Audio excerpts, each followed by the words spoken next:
Hello guys, at after natin maligo ay may supply tayo ng gulay. So ito isang plastic. Yan. So isang plastic yung dala ng kapatid ko. And then, napakadaming grapes. So ito hinugasan ko na to. At ito yung ibibigay nating lunch ng aking mga manok. So ito favorite nila to. Tutusok lang natin to dun sa may kawad ako dun. At talagang nag-aagawan sila.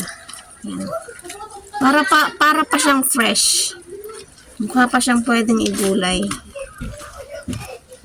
Ito galing sa palengke to. Kasi yung kapatid ko nagtatrabaho sa palengke. So, may libre tayong vegetable and fruits para sa ating alaga.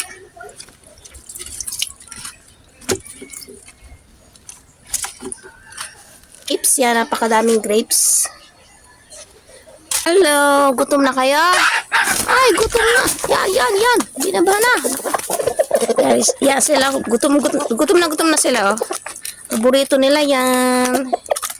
So, tutusok natin dito.